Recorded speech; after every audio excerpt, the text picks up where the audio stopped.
Because I should have wore a jacket. Yeah, a little bit. Sorry. So we can always go inside. I'm freezing. So if I'm shivering, it's not because I'm nervous. It's because I'm freezing. It is. It's August, and it shouldn't be. Yeah, like I know. This. Hello, global warming. Thanks for joining me today, Matt. Yeah, no problem. Thanks for having me. So for those of you that don't know who you are, if you could put a label on what you do, what do you do? A label on what I do. So if somebody asked me what my job is, I would say a freelance video producer. Okay. But within that realm, I wear lots of different hats. Mm-hmm. Sometimes I'm a producer. Sometimes I'm a director. Sometimes I'm a shooter. Sometimes I'm an editor. On some projects, I'm all of those things. Mm-hmm. If it's a small crew, just me. So yeah, as a producer, I might be kind of like a project manager, where I'll hire the crew and deal with the client who I'm making the video for. Mm-hmm. A lot of emails, a lot of organizational things. As a director, I'm on set directing talent and possibly my cinematographer. As a shooter, I'm holding the camera and shooting. And then as an editor, I'm putting the whole story together on the computer. So cool. It kind of depends on the job and what I'm hired to do. But, you know, the short of it is I'm a freelance video producer. Okay. So when you say you're a project manager, what's the difference between a project manager and a producer? I'm not sure because I've never worked in an office with a project manager. Okay. I've only been in video production my whole life. Got it. I would assume that they're similar. Yeah. As a producer, you know, a client will come to me and say, "Hey, we'd like you to produce a video for mm-hmm. us," and then it's my job to get a feel for what their needs are, and then what my needs would be to get the job done. Mm-hmm. So how many people I'm going to need to hire right. On my crew, and how many cameras we're going to need, and what equipment we're going to need, and so as a producer, you're kind of overseeing that whole project. Got it. But I'd say the majority of my jobs, I'm hired to either direct or shoot as a cinematographer. Okay. And that's everything from corporate, tech, events, concerts to probably 60 to 70% of my business is sports. So okay. Shooting and directing things for pretty much all the major sports teams in the Bay Area. Mm-hmm. The Warriors and the Giants are probably my two main clients. Okay. But I've done work for Beast Mode Productions and Oakland A's, mm-hmm. done some things for the Niners in the past. So yeah, I definitely get more excited about the sports world stuff as an ex-athlete, but there's also the corporate side, which helps pay the bills and usually have slightly higher budgets than you would see in the sports world, right. Higher day rates. So my life's kind of managing both of those things and working for myself. So cool. Yeah. And how did you get into this? Well, probably started in high school, playing high school basketball. I took a video production class at my school, at Archbishop Reardon High School, where I went my senior year of high school. Wait, this is a crazy story too, because you have like 2 state championships or something. Yeah, I played at St. Mary's in Berkeley for mm-hmm. 3 years. We won a state championship in 2001. Right. Transferred to Reardon High School in San Francisco my senior year. Won a state championship there with a very good team.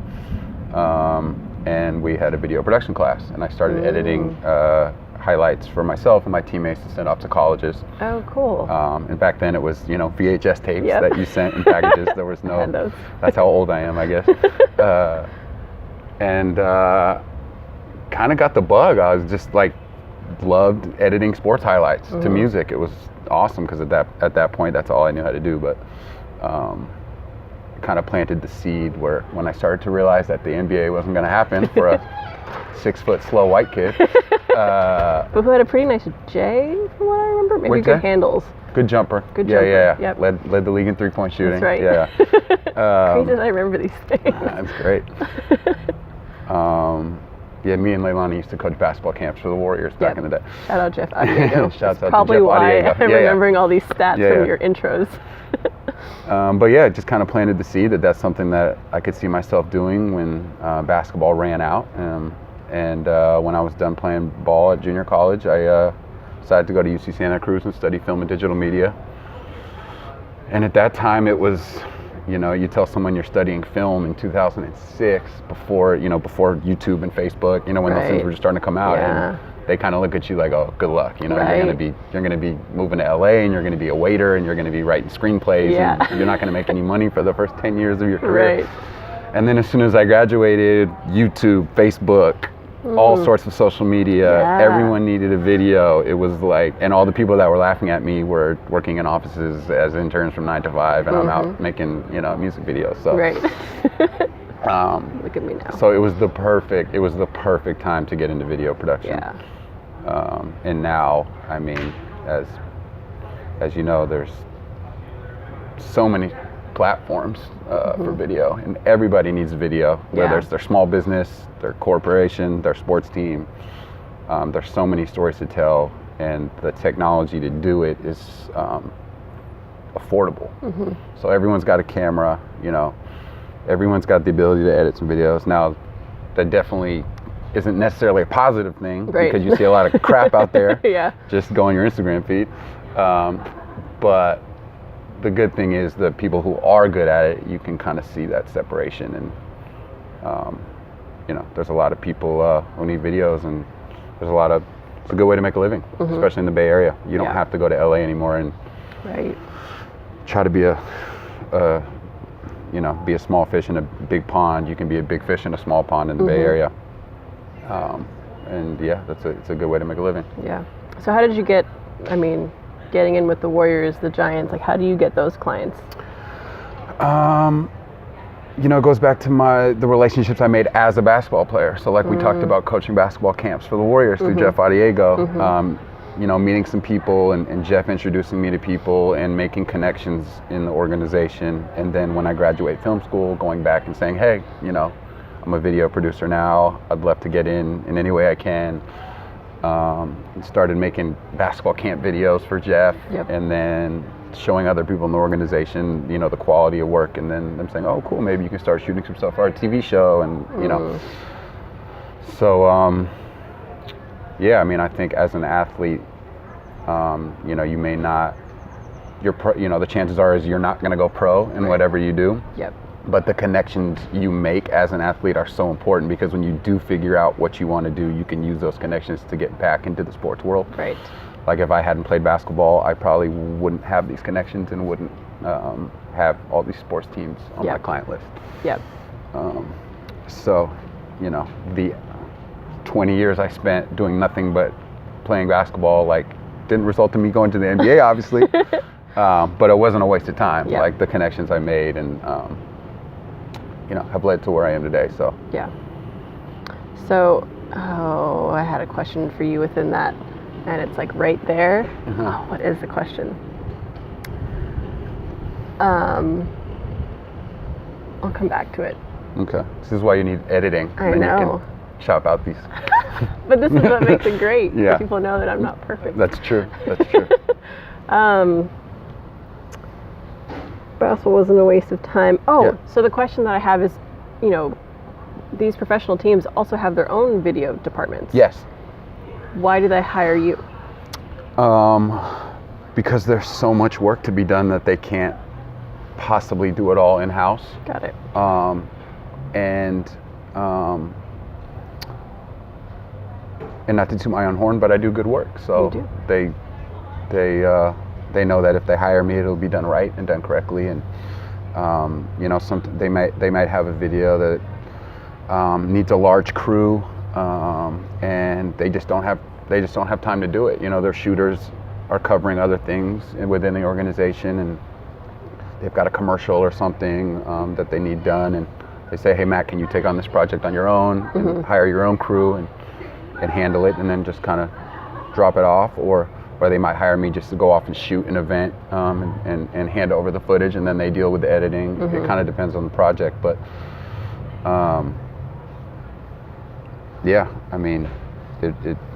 it depends from team to team and project to project, but there's all the major sports teams that I've come across, they have their internal team for certain things, and then they hire out freelance freelancers for certain projects. Got it. Like with the Warriors, you know, for big events like say opening night in October, right? It's a big night. Players are getting their rings. It's the first game of the season. They want to have some extra cameras there. They want to give a little extra love to that game. Right. Maybe do a small short documentary on it or something. So the 2 or 3 people that they have in house, they'll add on a few freelancers on top of that. Get a few extra angles, a few extra storylines. So yeah, they're usually reaching out for, I'd say maybe more important projects or more important games, playoffs, finals, things like that. So yeah, I'm not at every Warriors and Giants game shooting every second, but important commercials, important corporate sponsorship events, things like that. Right, which is kind of nice that you don't have to be at every single game. It's great. I mean, it's also nice not to have to go into an office every day from 9 to 5. You know, Totally. I get to do the coolest stuff and show up with the camera and be a part of some great moments, and then the next day I go on to my next project. I might be going to an office to shoot a commercial for an app or a concert somewhere, and so there's a nice balance of sports and other things to keep me interested, because I've definitely been offered full-time jobs at sports organizations that I've turned down, because I like the balance of shooting different things and working for different people, and my job's always changing. I think I'd get, as much as I love basketball, I'd probably get bored shooting it every day. You know what I mean? It doesn't really fulfill your creative juices. So it's nice having that, doing something different every day and working for different people and with different people. So. Yeah. So let's talk about your creativity. How do you get inspired to shoot certain angles, certain shots? Like what inspires you? Do you think being a former athlete helps with that? I think being a former athlete definitely helps with things like, you know, your work ethic and just the physical aspect of doing what I do. You know, you know, when people are first getting into the business and they start carrying around heavy stuff, they're like, wow, this is actually a really physically demanding job, you know? So ex-athletes are perfect. And then for actually shooting basketball, it's really important because I have a feel for where the ball is going to go. And, you know, if JaVale McGee catches the ball at the three-point line, I know he's not going to shoot it. So I'm ready for him to do a dribble handoff or something, and I kind of have a feel for where the ball is going to move. And so, yeah, if you get a job shooting a sport that you love, you're probably going to be better at it than someone who doesn't know the sport. So that it comes into play there. So yeah. Okay. And so like corporate shoots, they're not maybe the most fun. How do you make those a little bit more entertaining for you, more worth your while? I mean, they're not as glamorous, I guess, going to, you know, on the corporate side of things, but it's still you're still telling a story, you know. Even if I'm shooting a corporate event, you know, the story might be people are walking into a building and putting on their name tag and sitting down, but that's still part of the story of the event, you know. And trying to find a way to shoot that cinematically and creatively. So yeah, it might not be as fun as, you know, shooting champagne celebrations after championships, but it's still fun. You know, I'm still being creative every day. I'm still making videos. Yep. So yeah, you just kind of have to find a way to make it interesting for yourself, you know. And the great part about being a freelancer is, if the job really sucks, I'm moving on to another job tomorrow. So it's not like I'm coming there every day and doing a job that I don't like. This is finally over. Here's your footage. I'm off to the next job. Yeah, that's awesome. So yeah, hopefully none of my clients are watching this. I was just joking. I love all your videos. They have to know that their stuff is stale. Yeah, some do. Yeah. But that's why they hire us, is to make it look interesting and fun and cinematic. So. Right. Yeah. What's been your favorite project to have worked on so far? My favorite project, shooting the NBA Finals is really fun. As an ex-basketball player and Warrior fan, to get to travel with the team, shoot the playoffs and the finals. Yeah. Shooting 3 champagne celebrations, 3 parades in Oakland where I live, and seeing all the fans is pretty amazing. Yeah. So I'd say either that or we did a video a few years back with Marcel Reese, who's on the Raiders. Okay. And it was kind of a hype video to get fans hyped up, like a jumbotron video. Got it. And we got access to the Old Bay Bridge before it was torn down. Oh wow. So it was like half torn down. And we got him up there and did a video with him kind of saying like almost like a spoken word kind of thing, poem to Warriors fans. And we only had 3 hours to shoot it, which in video production time is not enough. But we made it work. And we got this really cool video out of it. So that was pretty fun. We won an Emmy Award for it with the Warriors. Cool. So yeah, we've won some Emmy Awards with Warrior Studio. Got a great video production team. So it's been a wild ride with the Warriors. Yeah, that's awesome. How long have you been with them? Well, I was coaching basketball camps with you started that in like 2001. Oh wow. So I've actually been working for them for 17 years. Oh my god. I've been there longer than anyone who's currently there. That's Only crazy. I don't actually work there, which is kind of funny. But and from a video production standpoint, since I graduated college in 07, so 10, 11 years. Oh wow. And it's gotten really fun in the last 4 or 5 years. Yeah. It wasn't always fun. But. No, because that 10, 11 years ago, was that, it's a great time out season? Yeah, that was, it's always a great time out. It is always a great time out. Right after the I think the Baron Davis, Matt Barnes teams were like 06, 07. So yeah, right after those guys. Right, and then it was the Monte Ellis. Yeah, that was the Monte Ellis, young Steph Curry. Yeah. One of my first years working for the Warriors was Curry's first year. So one of my first jobs was shooting him in summer league in Vegas, in his first All-Star game in 2010 in Dallas, I think it was. Cool. So yeah, I mean, I've gotten to be a part of a lot of great moments for a team that I grew up watching. Yeah. And hopefully have some more of those moments with the Giants and some other teams. But right now it's a Warriors time, so being a part of that is really cool. So yeah. If you don't make it to the NBA or the major leagues, there's still a way to be involved with your team and feel a part of it. For sure. And feel like you're adding something to it, which is really cool. Yeah. Is there a project that you haven't worked on yet that you are dying to work on, but it hasn't come into? Yeah, I want to make a 30 for 30 for ESPN. Dope. That's probably my.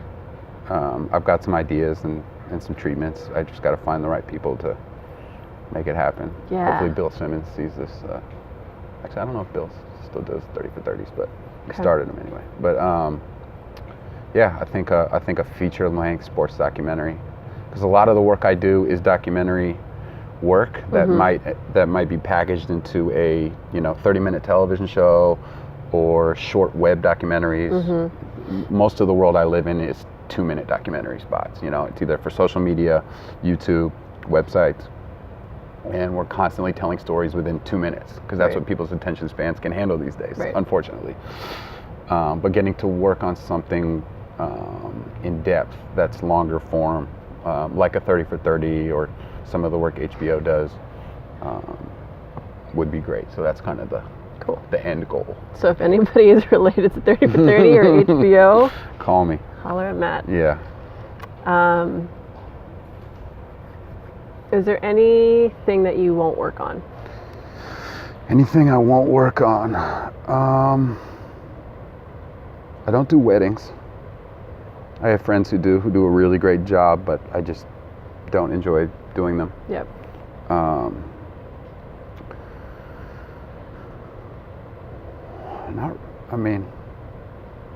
Not really. I mean, if they've got a budget and they want to hire me, I'll shoot it. Yeah. Okay. How do you choose like your crew? My crew. The great thing about the Bay Area is it's a really small family of people that do this. So I feel like everyone kind of knows each other. I have a group of, 10 to 15 guys that are other freelancers that we hire each other. So I'll hire another shooter. He'll hire me on a job for him. Right. I'll recommend guys if I can't take a job, and they'll do the same for me. Nice. So we've got kind of a team of guys that do different things and hire each other for different projects. Cool. But it kind of depends on the need. I might have a guy who's really good at shooting sports that I'll bring out for my sports stuff. I might have a guy who's really good at lighting interviews that I might bring for a corporate job because it's more interview based, something like that. So it just kind of depends on the project and the needs. But yeah, so there's a good group of freelancers in the Bay Area that all kind of hire each other and work together. It's pretty awesome. Yeah. Okay, so the NBA Finals was favorite thing to shoot, but is there a moment within there that was like really special for you? Like, I'm really glad I got to be there for that. Yeah. I think being in the locker room and shooting these guys celebrate, because throughout the year, you know, you do interviews with these guys, or you get little small moments with these guys, and they're very, you know, they're going to give you the politically correct answer every time, or you're not going to get a ton of time to actually get what you need out of them. Right. Which if you get into sports, you'll see you don't really get the access that you need when you work for a lot of these sports teams, because PR does their best to kind of shield the media and protect their players, and even the in-house teams don't get quite the access that they should or want. Yeah, interesting. But yeah, during those locker room celebrations, you know, when the guys have a few drinks in them and you can see the joy and like all the pressures of the season just come off their shoulders and melt away, and just to be a part of that and film that is really fun, especially for a team that you grew up watching and that you love. So. Yeah. But you were also there when they lost. Yes. How was that? Because the pressure of the season also kind of off, but in a different way. Yeah, for sure.